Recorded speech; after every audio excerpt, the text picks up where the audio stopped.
మాజీ మంత్రి విడుదల రజనీకి ఏసీబీ షాక్ ఇచ్చిందా? ఆమె అరెస్ట్ కి రంగం సిద్ధం చేసిందా? వైసీపీ ప్రభుత్వ హయాంలో మైనింగ్ వ్యాపారులను బెదిరించి కోట్ల రూపాయలు వసూలు చేశారంటూ ఇప్పటికీ ఆమె మరిది గోపీనాథ్ ను ఏసీబీ అధికారులు అరెస్ట్ చేశారు.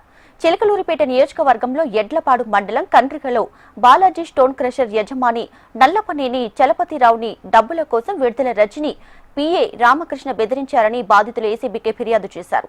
తమను రజనీ పీఏ రామకృష్ణ 5 కోట్ల రూపాయలు డిమాండ్ చేశారని, అప్పటి విజిలెన్స్ ఎస్పీ జాషువా మరిది గోపి రంగంలోకి దిగి బెదిరించారని బాధితుడు చలపతిరావు ఫిర్యాదు చేశారు.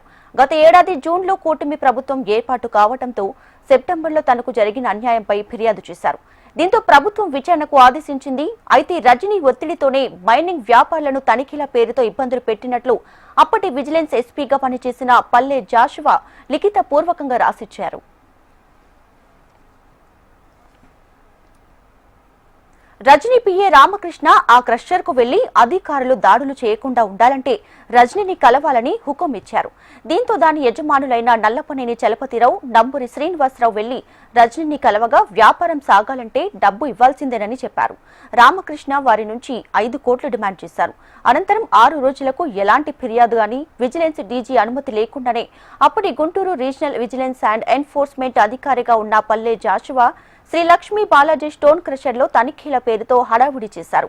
విజిలెన్స్ ప్రధాన కార్యాలయానికి సమాచారం ఇవ్వలేదు. తనిఖీలపై నివేదిక తయారు చేసినా దాన్ని డీజీకి అందించలేదు. జాషువా ఆదేశాలతోనే తనిఖీల్లో పాల్గొన్నామని మిగిలిన అధికారులు ఏసీబీకి వాంగ్మూలం ఇచ్చారు.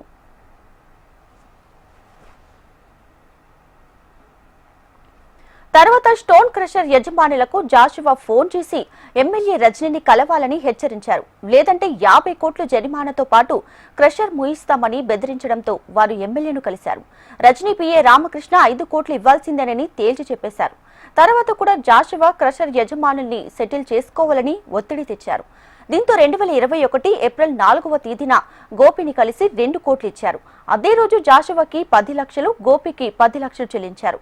డబ్బులిచ్చినట్లు ఎవరికైనా చెబితే క్రిమినల్ కేసులు పెట్టిస్తామని తమను బెదిరించారని స్టోన్ క్రషర్ యజమానులు తెలిపారని ఏసీబీ ఎఫ్ఐఆర్లో పేర్కొంది. విడుదల రజనీ ఆదేశాలతోనే తాము తనిఖీలు చేశామని ఏసీబీ విచారణలో జాషువా వెల్లడించారు.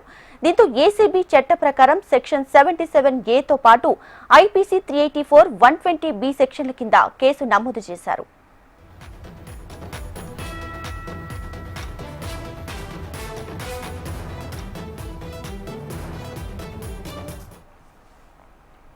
పురుషోత్తపట్నం కేంద్రంగా రజనీ మరిది విడుదల గోపీనాథ్ అక్రమాలకు పాల్పడ్డారని, వదిన విడుదల రజనీ అండతో మైనింగ్ వ్యాపారులను బెదిరించి కోట్ల రూపాయలు వసూలు చేసినట్లు ఏసీబీ అధికారులు గుర్తించారు. వదిన రజనీ అండదండలతోనే గోపీనాథ్ హవా కొనసాగించి సైడ్ ట్రాక్ లో దందాలు వసూలకు పాల్పడేవారు. రేషన్ మాఫియా అంతా గోపీనాథ్ అనుచరులతోనే నడిపించారు. కొత్తగా ఇల్లు నిర్మించాలన్నా కమిషన్ ఇవ్వాల్సిందేనని హుకుం జారీ చేశారు. ఇసుక లారీలు నుంచి వసూలు కూడా చేశారు. చిలకలూరిపేట సంతలోనూ వసూలకు పాల్పడ్డారని, మద్యం సిండికేట్లు, బార్లు అన్నీ కూడా గోపీనాథ్ కనుసన్నల్లోనే కొనసాగాయని తెలుగు తమ్ముళ్లు ఆరోపించారు.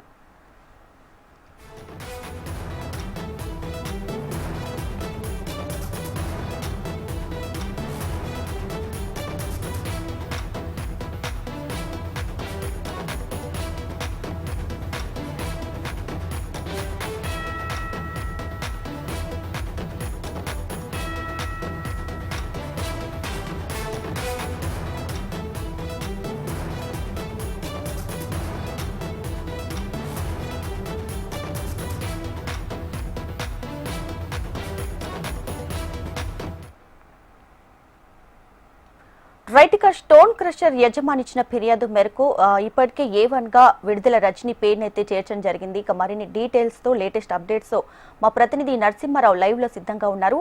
నరసింహారావు, చెప్పండి, ఈ కేసులో విడుదల రజనీ చూస్తుంటే ప్రత్యర్థులంతా కలిసి పొలిటికల్ గా బలి పశువును చేయనున్నట్లుగా కనిపిస్తుంది క్లియర్ గా. సో ఏమంటారు, డీటెయిల్స్ ఏంటి? దీపిక, రాష్ట్ర రాజకీయాల్లో మాజీ మంత్రి విడుదల రజనీ మరిది విడుదల గోపి అరెస్ట్ రాజకీయంగా ఒక చర్చనీయాంశంగా మారినట్టు మనం చెప్పుకోవచ్చు. మరోవైపు చిలకలూరిపేట నియోజకవర్గం వేదికగా రాజకీయ ప్రకంపనలు సృష్టిస్తున్నట్టు మనం చెప్పుకోవచ్చు.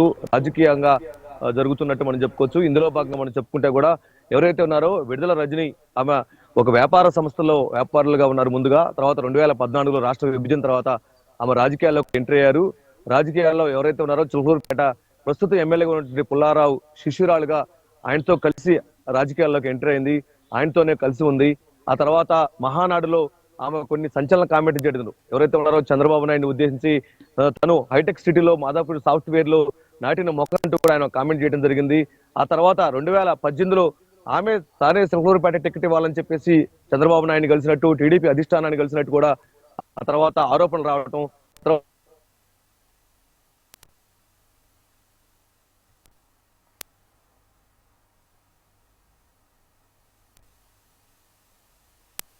పుల్లారావుకి విడుదల రజనీ మధ్య గ్యాప్ రావటం, టికెట్ రాకుండా అడ్డుకోవడం కానీ అరచు. తర్వాత 2018లో వైసీపీలో చేరడం కానీ, ఒక 2019లో ఎన్నికైతే ఒక సంవత్సరం ముందే వైసీపీలోకి వెళ్ళాము. చిలుకూరుపేట వైసీపీ ఇన్ఛార్జ్ గా కూడా బాధ్యతలు తీసుకోవడం జరిగింది. అక్కడే ఉన్నటువంటి అప్పటి వరకు ఇన్ఛార్జ్ గా ఉన్నటువంటి రాజశేఖర్ మాజీ ఎమ్మెల్యే ఆయన్ని పక్కన పెట్టి విడుదల రజనీకి వైసీపీ అధిష్టానం ఇన్ఛార్జ్ బాధ్యతలు చేపట్టింది. అంతేకాకుండా కూడా అప్పటి నుంచే విడుదల రజనీకి అక్కడ ఉన్నటువంటి మాజీ ఎమ్మెల్యే మరి రాజశేఖర్ మధ్య కూడా వివాదాలు చోటు చేసుకున్నాయి. ఇద్దరి మధ్య గ్యాప్ ఉంది. ఆ తర్వాత మనం చూస్తే కూడా 2019లో వైఎస్ఆర్ కాంగ్రెస్ పార్టీ అధికారంలోకి రావటం చూసాము. విడుదల రజనీ పత్తిపాటి పుల్లారావు మీద గెలవటం, ఇదంతా కూడా రాజకీయంగా మనం చూస్తూనే ఉన్నాము.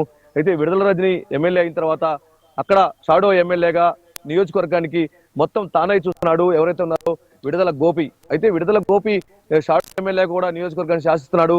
అంతేకాకుండా కూడా ఎవరైతే ఉన్నారో వదిన విడుదల రజనీని డామినేషన్ చేస్తూ కూడా వస్తున్నాడు. దాంతో విడుదల రజనీకి విడుదల గోపి మధ్య కూడా కొంత గ్యాప్ వచ్చింది. తర్వాత మళ్ళీ పెద్దలు కూర్చొని ఇంట్లో వాళ్ళు మళ్ళీ సముదాయించడం, మళ్ళీ తర్వాత విడుదల గోపి మళ్ళీ షాడో ఎమ్మెల్యేగా నియోజకవర్గంలో చక్రాలు తిప్పడం కూడా మనం చూసాము. అయితే 2019 ఎమ్మెల్యేగా ఉన్న క్రమంలోనే 2020లో ఎవరైతే ఉన్నారో ఎడ్లపాడు మన తండ్రిగా బాలాజీ స్టోన్ క్రషర్ ఏదైతే ఉందో నల్లపనేని చలపతిరావు, ఆయన స్టోన్ క్రషర్ యజమానిగా ఉన్నాడు. యజమానికి ఫోన్ చేయటం కానీ తనకి 5 కోట్లు ఇవ్వాలని చెప్పేసి డిమాండ్ చేయడం జరిగింది. అంతేకాకుండా కూడా ఆ 2019 గెలిచిన తర్వాత నియోజకవర్గం అనేక అవినీతి అక్రమాలకు పాల్పడుతున్నారని స్వయంగా వైసీపీ చెందినటువంటి సొంత పార్టీ వాళ్ళే అలిగేషన్స్ పెట్టడం, ఆరోపణలు పెట్టడం, అధిష్టానానికి స్వయంగా ఫిర్యాదులు చేయడం, అంతేకాకుండా కూడా ఆమె అక్రమాలకు పాల్పడుతుంది, వేల కోట్లు దండుకుంటుందని చెప్పేసి కూడా అక్కడ ఉన్నటువంటి కొన్ని ఆధారాలను కూడా సేకరించి వైసీపీ పెట్టడం కూడా మనం చూసాము. ఇందులో భాగంగానే ఈ బాలాజీ స్టోన్స్ ఎవరైతే ఉన్నారో యజమాని 5 కోట్లు డిమాండ్ చేయటం, ఆ తర్వాత అతను అంత ఇచ్చుకోలేని చెప్పడం, కూడా తన ఏదైతే ఉందో కృషి అన్ని రకాలైనటువంటి లైసెన్స్ ఉన్నాయని చెప్పి ఎందుకు కోట్లు ఇవ్వాలని చెప్పేసి కూడా వారితో వాదనలు దిగానని చెప్పేసి కూడా అతను చెప్తూ, ఆ తర్వాత జాషువా రెవెన్యూ అధికారులు కానీ, మైన్సింగ్ అధికారులు కానీ, విజిలెన్స్ అధికారులు తీసుకొని ఆ కంపెనీ మీదకి దాడులు చేయటం కానీ, ఆ తర్వాత తనకి భారీ స్థాయిలో 50 కోట్ల వరకు పెనాల్టీ వేస్తామని బెదిరించడం కానీ, ఇదంతా కూడా అతను చూస్తాము. ఆ తర్వాత ఎవరైతే ముందు వాళ్ళు ఎంటర్ అయ్యి అతనికి 5 కోట్లు ఇవ్వమంటున్న తర్వాత ఇదంతా గ్యాప్ లో దాదాపు ఒక 5 నెలలు గడిచింది. ఆ తర్వాత అతను వీళ్ళతో కాంప్రమైజ్ అయ్యి బేరసారాలు చూసుకొని 2 కోట్ల ఇవ్వటం జరిగింది విడుదల రజనీకి అని చెప్పేసి కూడా అతను చెప్పడం జరిగింది. ఆ తర్వాత ఎవరైతే ఉన్నారో విడుదల గోపీనాథ్ గాని, ఎస్పీ ఉన్నటువంటి జాషువా గాని, వీళ్ళిద్దరు కూడా చెరొక 10 లక్షలు ఇవ్వాలని చెప్పి డిమాండ్ చేశారు. సో మొత్తంగా మనం చూస్తే మాత్రం 2,20,00,000 ఇచ్చారని చెప్పేసి కూడా ఎవరైతే ఉన్నారో యజమాని చెప్తున్నారు. ఆ తర్వాత ఇక 2024 ఎన్నికలు రావటం కానీ, 2022లో మంత్రిగా విడుదల రజనీ బాధ్యతలు చేపట్టడం, ఆ తర్వాత ఆమె మళ్ళీ 3 సంవత్సరాలు మంత్రిగా ఉంటాం కానీ 2019లో నుంచి ఆమె 2024 వరకు రాజకీయాల్లో నియోజకవర్గం కానీ, జిల్లాలో, రాష్ట్ర రాజకీయాల్లో తనకంటూ ముద్రేసుకుంది. తర్వాత 2024 కూటమి ప్రభుత్వం అధికారంలో రావటం, ఆ తర్వాత గత ప్రభుత్వం జరిగినటువంటి అవినీతి అక్రమాలపైన ప్రభుత్వం ప్రత్యేకంగా కూడా సిట్లు ఇవ్వటం కానీ, ఎస్సీబీని కానీ అనేక రకాల విచారణలు చేపడుతుంది. అయితే నరసింహ మైనింగ్ వ్యాపారులను బెదిరించిన కేసులో కాకుండా ఇంకా విడుదల రజనీపై ఎలాంటి కేసులు నమోదయ్యాయి? సో ఎలాంటి ఆరోపణలు ఎదుర్కొంటున్నారా? ప్రధానంగా మనం చూసుకుంటే కూడా విడుదల రజనీ మీద అనేక అవినీతి ఆరోపణలు చేశారు. అంతేకాకుండా చిలకలూరు పట్టణంలోనే ఒక ఎన్ఆర్ఐ సంబంధించినటువంటి బిల్డింగ్ ఏదైతే ఉందో ఆ బిల్డింగ్ ఆక్రమించేందుకు ప్రయత్నం చేశారని చెప్పేసి ఒక ఎన్ఆర్ఐ స్వయంగా మీడియా ముందుకు రావడం, ఆయన మీడియా ముందు ప్రవేశపెట్టడం, మీడియాతో మాట్లాడటం కూడా జరిగింది. ఆ విషయంలో కూడా ఆనాడు విడుదల రజనీ పైన వైసీపీ అధిష్టానానికి కూడా ఒక ఎన్ఆర్ఐ ఫిర్యాదు చేయడం జరిగింది. ఇందులో భాగంగానే మనం చూస్తే కూడా ఇక్కడ ప్రధానంగా కూడా మనం చూసుకుంటే ఎవరైతే ఉన్నారో ఈ నల్లపనేని చలపతిరావు బాలాజీ కన్స్ట్రక్షన్స్ అతను ఫిర్యాదు చేయడం జరిగింది. ఆ ఫిర్యాదులో భాగంగానే దీని వెనక ఎవరైతే ఉన్నారో ఎంపీ కృష్ణదేవరాయలు ఉన్నారంటూ కూడా విడుదల రజని కామెంట్ చేయడం జరిగింది.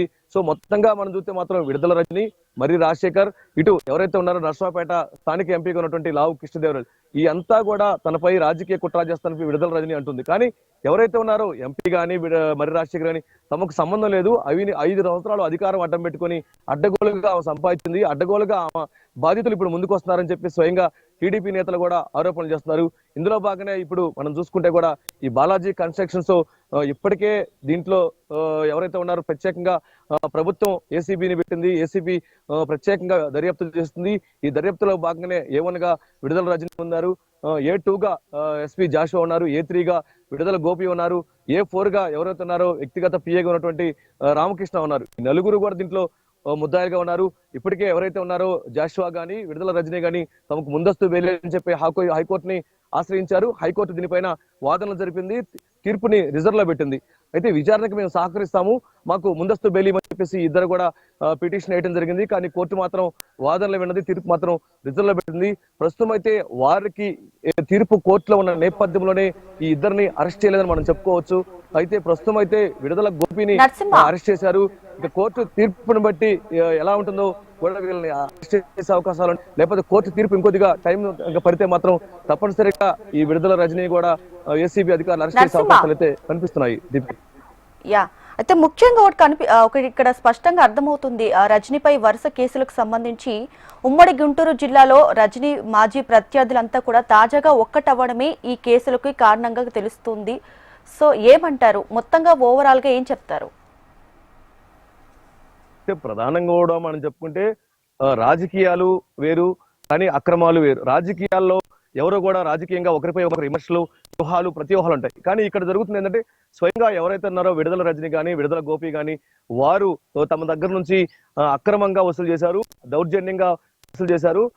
తమ అధికారాన్ని అడ్డం పెట్టుకొని మా పైన అధికారులని ఉసారు, మా పైన లేనిపోని కేసులు నమోదు చేసి మా దగ్గర నుంచి భారీ స్థాయిలో మొత్తం నగదు వసూలు చేశారని చెప్పి కూడా బాధితులు స్వయంగా ఇక్కడికి వచ్చి ఫిర్యాదు చేస్తారు. సో ఆ బాధితుల వర్షంలో మనం చూస్తే మాత్రం తప్పనిసరిగా ఇక్కడ తప్పు జరిగిందని మనం చెప్పుకోవచ్చు. కానీ రాజకీయంగా మనం చూస్తే కూడా ఎవరైతే బాధితున్నారో వారికి ప్రస్తుతం ప్రభుత్వం కానీ లేకపోతే ప్రస్తుతం ఉన్నటువంటి ప్రజాప్రతినిధులు కానీ అండదండలు ఉన్నాయా అంటే right. Narasimha, thanks for the updates.